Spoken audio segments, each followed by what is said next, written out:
There is a photograph taken sometime around 1875. No location is recorded. No photographer is credited. It shows a city square, wide, geometrically precise, flanked by buildings of unusual height and uniformity. In the center of the frame, there is a crowd of perhaps 300 people. They are not watching a parade. They are not gathered around a stage or a speaker's podium. They are simply standing there in loose, concentric rings, all facing inward towards something that, in the photograph, is not visible. Whatever drew them together has either been cropped out, has moved, or was never there to begin with. What is stranger still is that nobody in this crowd is looking at the camera. In almost every photograph from this era, whether it's a market scene, a civic ceremony, a street portrait, at least one or two people notice the lens. They turn, they stare. It was nearly impossible not to. The exposure times were long, the equipment was large, and photographers were conspicuous. And yet, in this photograph, not a single face is turned outward. 300 people, and every one of them is absorbed in whatever invisible thing occupies the center of that square. The photograph exists, you can find it, and no one, in the century and a half since it was taken, has offered a complete explanation for what it shows. To understand why certain 19th century photographs feel so deeply wrong,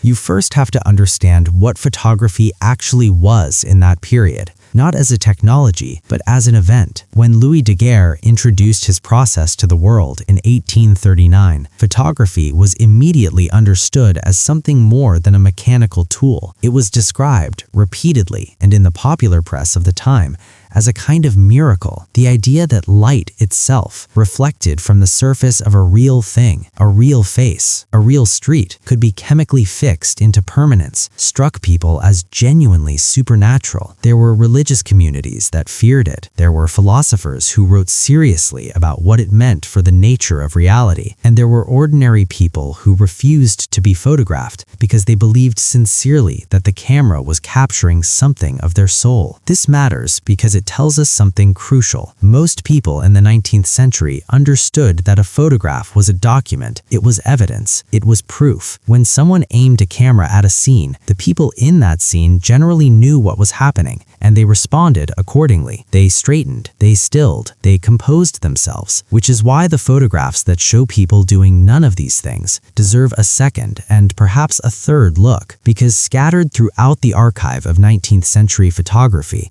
in collections held by universities, in the basements of regional historical societies, in the digitized repositories that have made so much of this material newly accessible, there are photographs that appear to have been taken without any awareness from the people inside them. Photographs of crowds in states of behavior that the historical record doesn't quite explain. Photographs of structures that were supposedly never built. Photographs of events for which there is no corresponding written account. And the question worth sitting with is not whether these photographs prove anything extraordinary. The question is simpler, and in some ways more unsettling. Why do so many of them feel like they were taken from the wrong side of a window? Let's begin with the architecture. In 1890, a series of photographs was taken in the American Midwest, Kansas, Illinois, parts of Indiana, documenting what were described as newly constructed civic buildings, courthouses, post offices, federal halls. These were the years of rapid expansion, and it was common for local governments to commission photographic records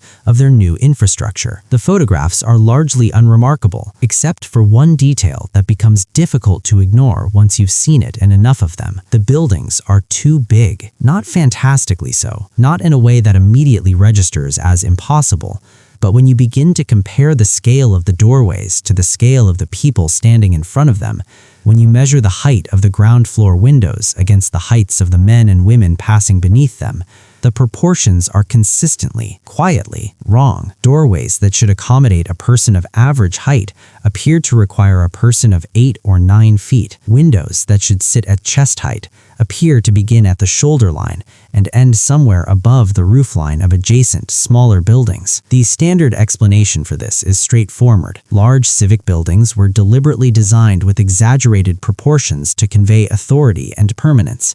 The effect was aesthetic and intentional. Architects of the period studied classical forms, Greek temples, Roman forums, where oversized columns and elevated entrances communicated power through scale. There is nothing mysterious about this, except that in several of these photographs, the people are not standing ceremonially at a distance. They are using the buildings. A man is walking through a door. A woman is standing at a window. A child is sitting on a step, and the proportions remain wrong. Not architecturally aspirational, wrong in the way that a set built for a different size of performer might look wrong if an ordinary actor wandered onto the stage. Researchers who have examined certain photographs from the 1893 World's Columbian Exposition in Chicago have noted something similar. The exposition's buildings, collectively known as the White City, were largely constructed from a temporary material, a plaster composite called staff, and were demolished within a few years of the event closing. The official record describes them as impressive, but essentially theatrical, grand facades over lightweight frames, and yet the photographs show buildings of apparent solidity and mass that are difficult to reconcile with the timeline of their construction. Some of the major structures reportedly went up in a matter of months. Architectural historians have generally accepted this as a feat of industrial-era ingenuity,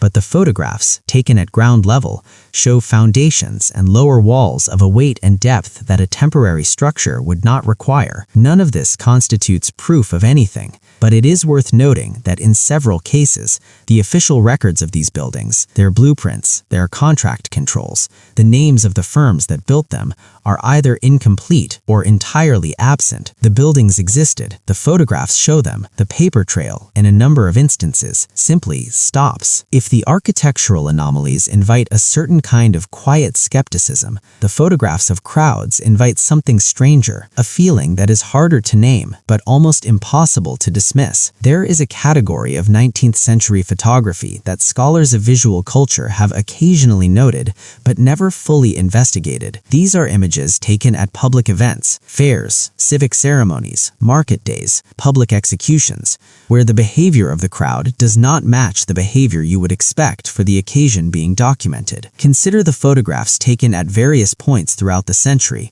that purport to show public celebrations, the end of wars, the coronations of monarchs, the openings of world exhibitions. In these photographs, the crowds are large, dense, and in some cases appear to stretch to the horizon, but the expressions, when they are legible, are not celebratory. They are not somber either. They are attentive in a way that suggests not joy or grief, but focused observation, the posture of people watching something they are trying to understand, rather than something they already know how to feel about. Photography historians have noted that emotional expression in early photographs is often misleading. Long exposure times, sometimes several seconds, sometimes much longer for certain processes, meant that motion blurred and that subjects were instructed to remain still. Smiling was difficult to hold. The result is that photographs from this period systematically underrepresent warmth, animation, and happiness because those states are physically difficult to freeze. This is the accepted explanation,